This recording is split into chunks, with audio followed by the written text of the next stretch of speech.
If you were pretty much anywhere in the world in 2010, you must have heard this, or this, or perhaps this. All of these songs have one thing in common. They all belong to Lady Gaga's 2009 album The Fame Monster, which would forever change music and artistry in general. But to understand the importance of The Fame Monster, we have to come back to a time before Lady Gaga was even born.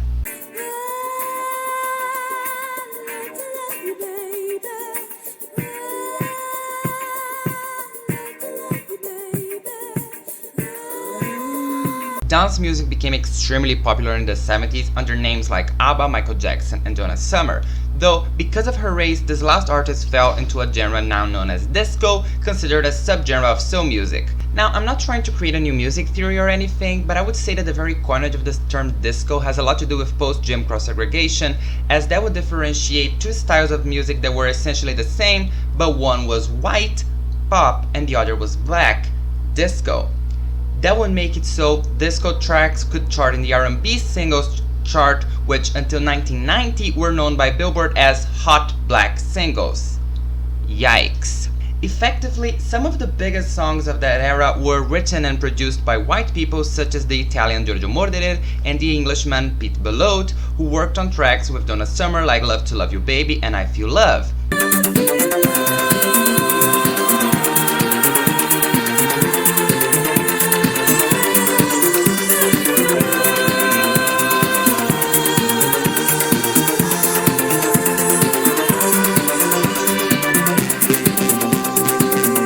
This just goes to show how ridiculous these made-up distinctions really are, but that's a topic for another video. Needless to say though, that backfired terribly for the racists, and Donna Summer achieved more #1 hits in the Hot 100 than any other female artist before her, including white sweethearts Barbra Streisand and Cher.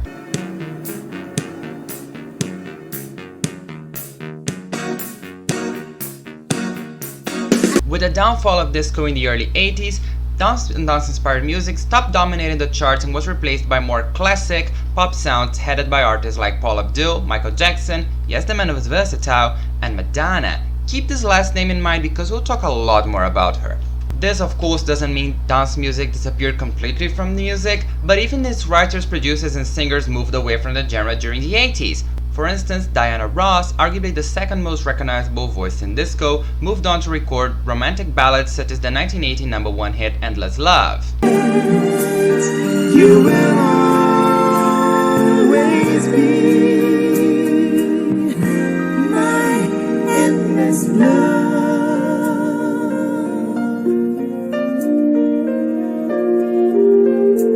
Bee Gees' Barry Gibb dominated music with what is arguably the most successful disco album of all time, 1977's Saturday Night Fever.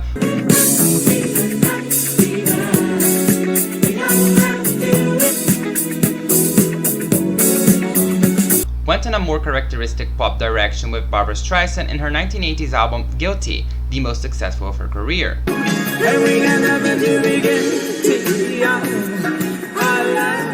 We're climbing in mountains, and we never let it end. By the way, talking about Streisand, she had delved in disco music herself in her #1 collaboration with Donna Summer, No More Tears, Enough Is Enough from 1970, her second #1 hit after 1965's People. Enough is enough. I can't go on. I can't go on no more now.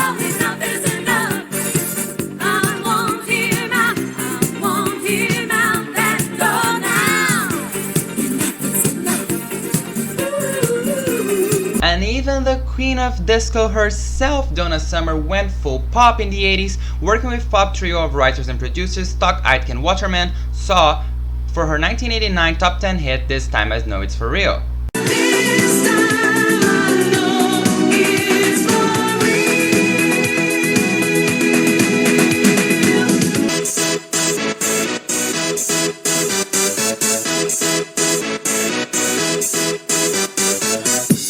For this. The 90s saw a complete shift in dance music, so it must be split into halves.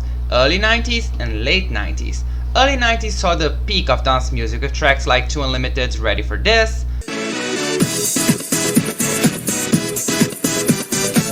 Snap's Rhythm is a Dancer, Rhythm is a dancer, it's a source companion. People feel it everywhere. and Corona's No Not This One, yes, this one, thank you, being among the most widely recognized dance tracks of all time, topping several charts across Europe. This is the rhythm of the night. Oh yeah, the rhythm of the night. It's also important to mention attempts of mashups between pop and dance music in tracks such as Kylie Minogue's 1990s Better the Devil You Know,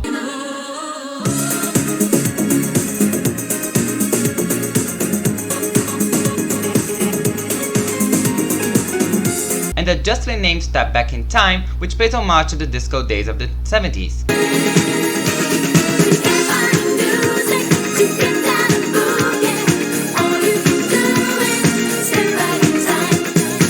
Both of these songs were very popular in Europe as well, hitting top 10 in the official charts of countries like the UK, Finland and Spain.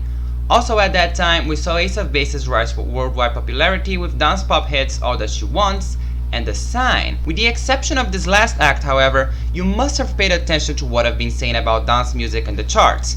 Europe, Europe, Europe. That's because by the 90s, North America had moved on from pop and was into R&B with artists such as Boyz II Men, Whitney Houston and especially Mariah Carey dominating the charts in that region.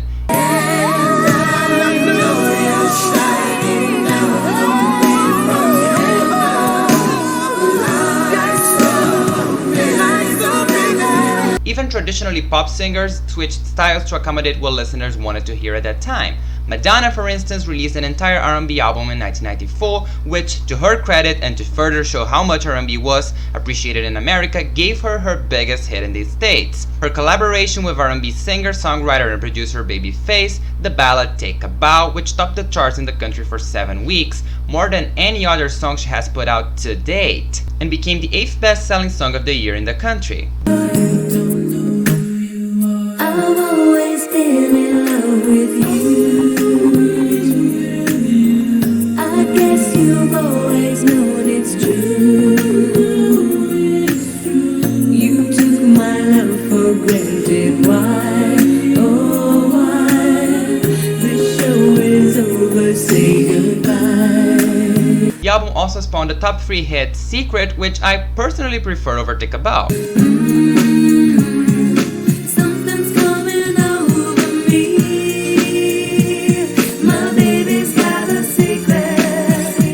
However, this did not translate well to European markets, and Take a Bow became one of her least successful singles in the continent, being her first song since 1983 to miss the top 10 in the UK. Likewise, though I Will Always Love You was successful in the entire world, Whitney Houston's 1995 Exhale Shoop Shoop, which debuted at number 1 in the United States, failed to make a huge impact in Europe and Oceania, missing the top 10 in several key charts, such as the UK, France, Australia and Germany.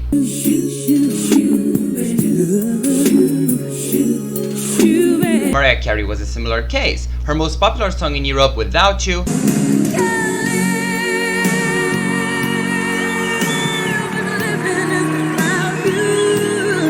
was not number 1 in the US, whereas her other incredibly popular hits in the States, such as Love Takes Time and Always Be My Baby, didn't see the same success across the pond.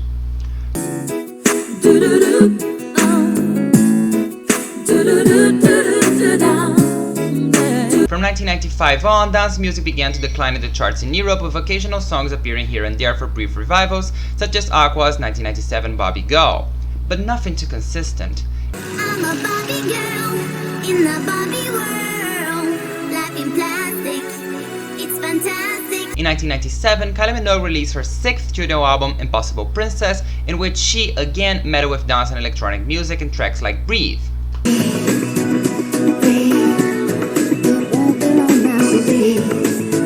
However, this was her least successful album at that time and failed to make an impact even in her native country, Australia. So you get the picture. North America is all about crying to its R&B ballads, Europe and Oceania like to party. What the world had been lacking pretty much since the end of ABBA was a force that could unite both Western and Eastern Hemisphere under the banner of dance music. Who was that force? Well, we'll get there in a second, but first we really need to talk about Madonna. Quicker than a ray.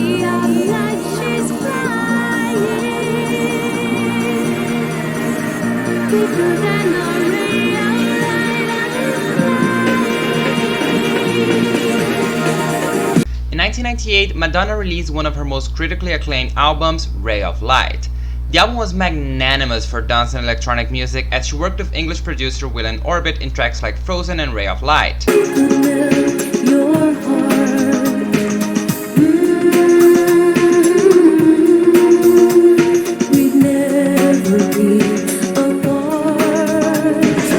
Both songs peaked within the top 10 in over 15 official charts, including the United States, with the former being one of the best-selling songs of 1998 and topping the charts of several European countries.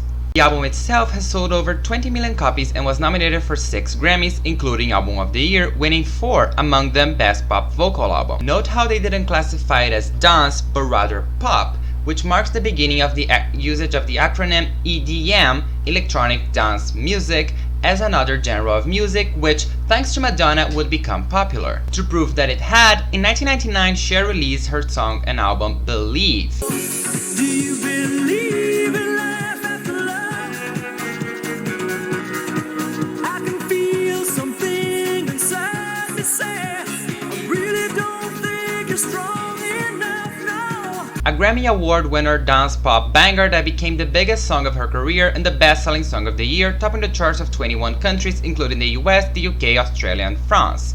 Come 2000, Madonna releases Music, the album sells over 50 million copies, its title track and lead single, a dance pop masterpiece, becomes the best-selling song of the year, tops the charts of 25 countries including the US, the UK, Australia and Italy.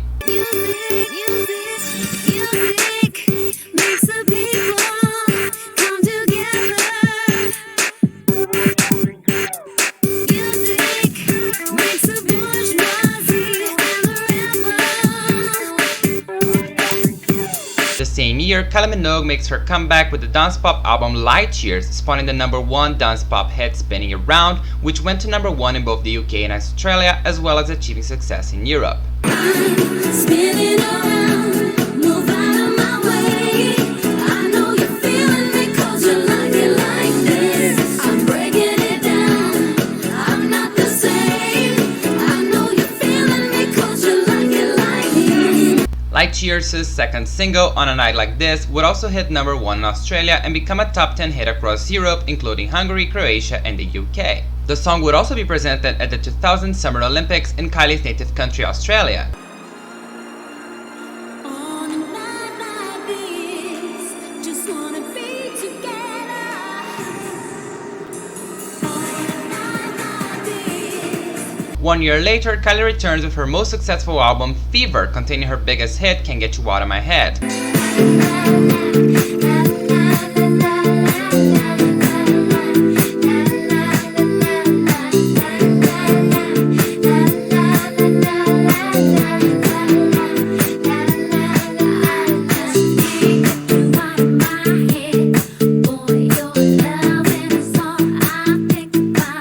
The dance pop song topped the charts of a staggering 40 countries, including Australia, the UK, France and Germany, as well as hitting the top 10 in the United States and South Africa. The subsequent singles In Your Eyes, which I consider to be the best pop song ever made, It's in your eyes.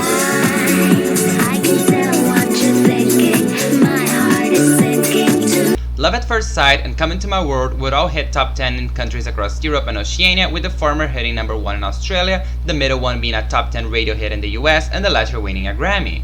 In 2002, Madonna releases Die Another Day from the soundtrack of the upcoming 007 film of the same name. The song becomes a massive hit worldwide, hits the top 10 of charts in Europe, Oceania and North America, including the United States, and tops the official charts in countries like Canada, Italy and Spain.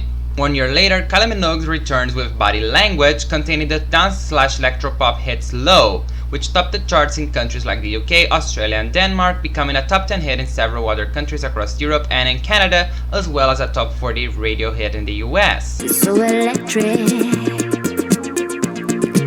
Slow down and dance with me. Yeah. Slow.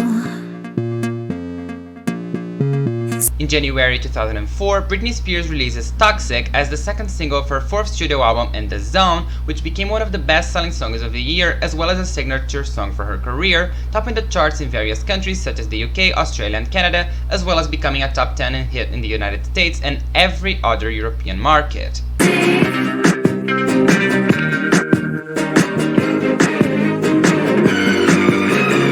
All of of this makes it seem like dance pop had made a definitive comeback under the new banner of EDM and was ready to dominate the world. Except it wasn't.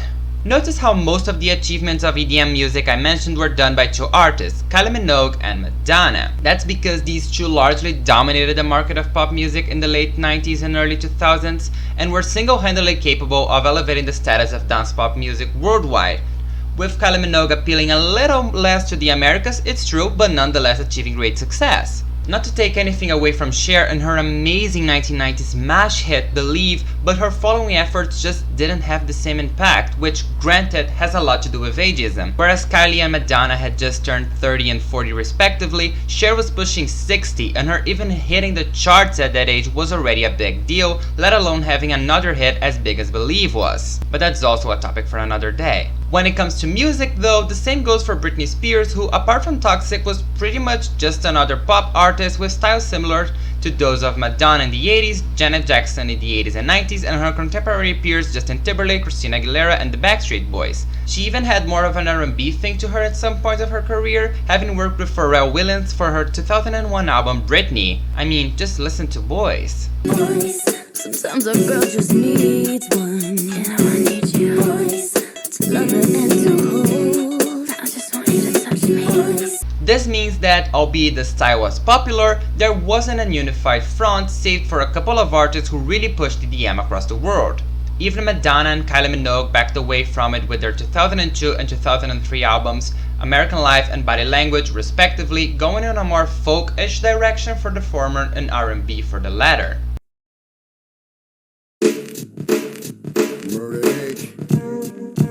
It must be the ass that got me like that. Talking about R&B, the 2000s were also the time when artists like the Black Eyed Peas, Nelly Furtado, Justin Timberlake, Fergie, Timbaland, Beyonce, Gwen Stefani, and Rihanna began dominating the charts, elevating R&B to a level of worldwide popularity similar to what it achieved in the US in the 90s, with tracks like Pump It, Promiscuous, Fergalicious, They want a taste of what I got. I'm delicious. Taste. Sexy Back, Take it to the chorus. Come here, girl. Go ahead, be gone with it. Come to the back. Go ahead, be gone with it. Give It To Me, See us on the floor, doing what you all night. We ain't here to hurt nobody. Give it to me. Holla Back Girl, Don't happen like that, 'cause it ain't no holler back girl. Ain't no holler back girl. Umbrella, and several others hitting either number 1 or top 10 in Europe, Oceania, and America alike. Because when the sunshine we shine together. Told you I'll be here forever. Said I'll always be your friend. Took an oath, I'ma stick it out to the end. Dance pop had a few breathing moments in the 2000s though, most noticeably with 2005's Confessions on a Dance Floor, one of Madonna's most commercially successful and critically acclaimed albums. The album hit number 1 in over 40 countries, sold over 10 million copies, and spawned several successful singles.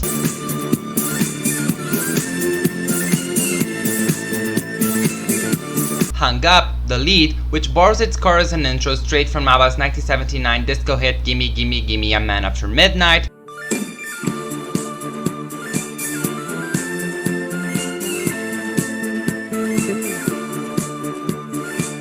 becomes Madonna's best-selling song of all time with over 9 million copies sold, tops the official charts of 45 countries, a Guinness World Record, including Australia, the UK, France, and Canada, and hits top 10 in the United States. The following singles would also be big hits, with Sorry becoming one of the best-selling songs of 2006, topping the charts of countries like the UK, Italy, and Spain, and hitting top 10 in several others, including Canada. I don't wanna hear it, I don't wanna know. Please don't say forgive me. I've seen it all before, and I can't take it anymore. Get Together, my second favorite pop song of all time, Do you believe in love at first sight? It's an illusion, I don't care. Do you believe I can make you feel better? Too much confusion, come on over here. Can we get together? produced by by EDM god Stuart Price, who most recently worked with Dua Lipa in her 2020 album Future Nostalgia, and Jump both become top 10 hits across Europe, including the UK.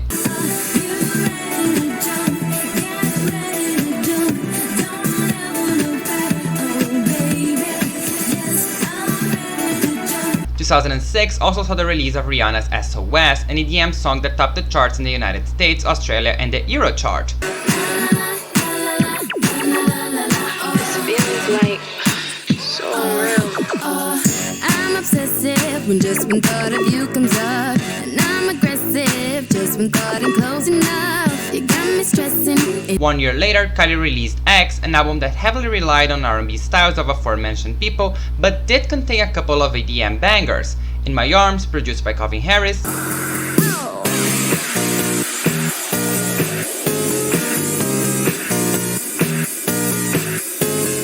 and years released Blackout, which some might consider the actual starter of the dance pop movement of the late 2000s and early 2010s. I'm missing American dreams since I was 17. Don't matter if I step on the scene, no sneak away to the Philippines. They still gon' put pictures of my derriere in the magazine. Rob Sheffield, writing for Rolling Stone, said that Blackout might be the most influential pop album of the past 5 years. And Pitchfork's Tom Ewing wrote that it helped bring underground sounds into mainstream pop music.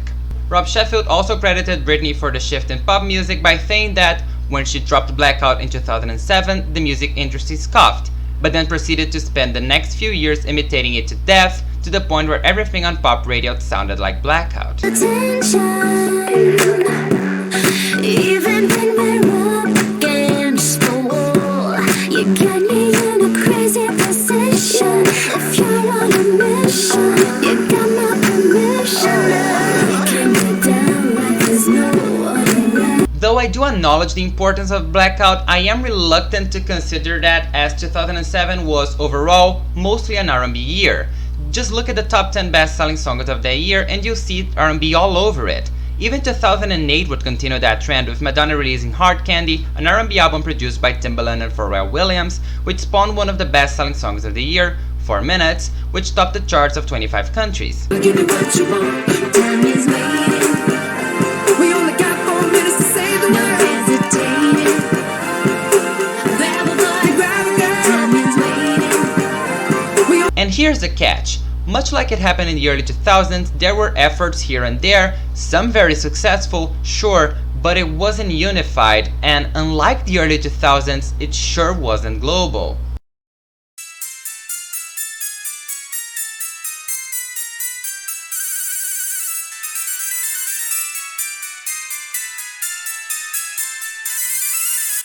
And now comes what I and several others consider to be the missing link between the old and new world that would elevate dance pop music to its highest status yet. Inspired by all the previous projects mentioned, a New York newcomer artist called Lady Gaga came into music with an album that was completely unlike what was popular at that time, The Fame.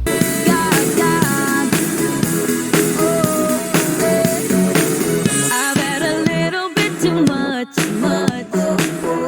The reason why The Fame is so monumental for pop music is that every single song released officially as singles charted within the top 10 in both the Americas and Europe. Just Dance, Poker Face, Paparazzi, and Love Game. 4 singles, 4 worldwide hits. Poker Face and Just Dance sold over 10 million copies worldwide within the first year of their release, with the former becoming the first dance pop song since Madonna's Music 9 years earlier to be the best-selling song of the year.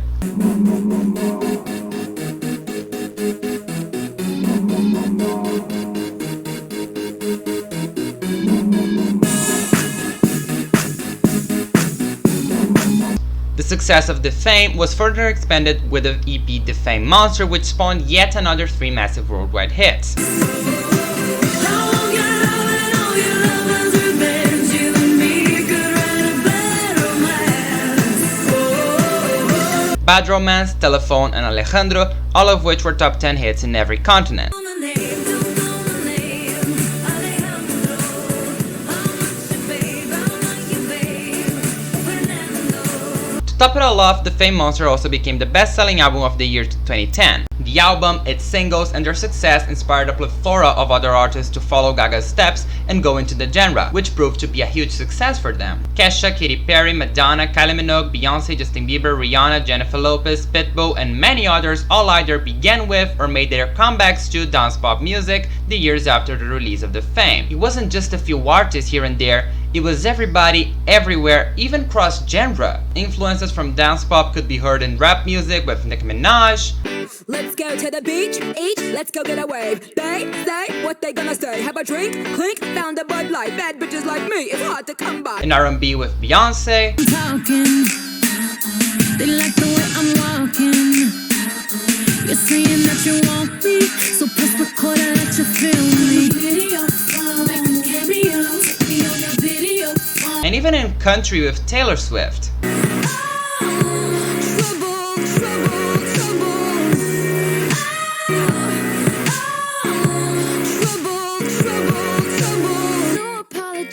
He'll never see you cry, pretends he doesn't know that he's the reason why. Plus, it wasn't only the music. Lady Gaga herself, starting from the Fame era, set new expectations bar for fashion, performance, and music videos. Just a second, it's my favorite song they're gonna play, and I cannot text you with a drink in my hand. And some artistry. Long, nearly cinematic videos often filled with rich storylines and outrageous costumes, which in turn also translated to the outer world, became extremely popular among pop artists. Every red carpet, every public appearance, every award show was an opportunity to show off. We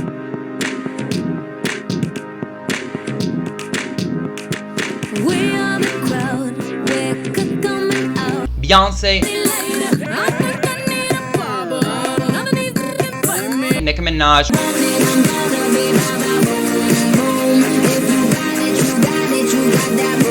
Rihanna, Cause I may be bad, but I'm perfectly good at it. Sex in the air, I don't care, I love the smell of it. Sticks and stones may break. Katy Perry, Girls were undeniable, fine, fresh, fierce, we got. all followed Gaga's steps and received huge commercial and critical success, some of them the biggest of their career. Even artists who didn't particularly pick up on Gaga's artistry still achieved great commercial success by following the dance pop path she'd started. Madonna's 2009 Celebration, one of the biggest songs of the year in Europe.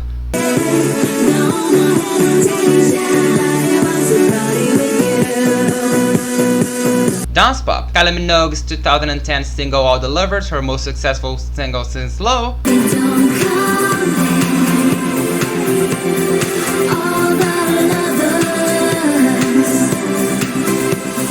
Dance pop. Jennifer Lopez's 2011 On the Floor, the 5th best-selling song of the year, a massive hit which topped the charts of 30 countries across the world and hit top 3 in the US.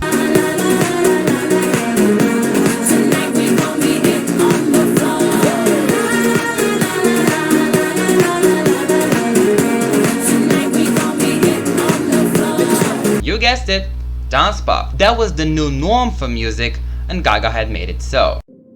It would take until 2015, 7 years after the release of The Fame, for the genre's position as a unified global style to start slowly dying out and be replaced by different rhythms in different places. Dancehall, trap, and rap in North America, headed by artists like Drake and Kendrick Lamar. Sit down, be humble, bitch, sit down. And reggaeton and funk in Latin America by artists like J Balvin and Bad Bunny. No nos quiere, me quiere a mí. Toda mi gente se mueve. Mira el ritmo como los tiene. Hago música que entretiene. Mi música los tiene fuerte bailando y se baila así. Dance pop remained popular in Asia, specifically via K-pop, Hit you with that do-do-do-do. Oh yeah, oh yeah. as well as in Europe. Sleep, cause I'm lost in the way you move, the way you feel. One kiss is all it takes, falling in love with me. Possibilities, I look like all you need. However, it's undeniable that the genre was no longer as powerful as it used to be from 2008 to 2015. That was until another artist decided to change the game and bring it back stronger than ever, but that's a conversation for another video. So this video was very different from every other video on my channel. I had this idea for a while. I wanted to do it. I hope you guys enjoyed it. I hope it was different. It all started because Lady Gaga kickstarted her new tour, Chromatica Ball. She isn't coming to my country or anywhere near me, so I'm not going, but I felt like listening to her entire discography after the tour started for some reason, and I just realized that it was all there, you know, the fame was there, the fame monster was there, and I just thought how crazy, how innovative, how revolutionary this was. Let's talk about it. And I used the channel to do it because we mostly talk about music, so why not? From time to time we might have videos like this. Let me know if you liked it, let me know if you want me to say anything else, if you want me to make the conversations for another video that I said throughout the video. I have some ideas, you know, I could talk about Dua Lipa's Future Nostalgia, I could talk about ageism, you know, other topics. If you just let me know and I'll do it. Thank you very much for watching, thank you very much for listening. If you've got any other requests, please tell me, I'll be more than thrilled to do them, as I always am. I do hope to see you in my next video. Bye.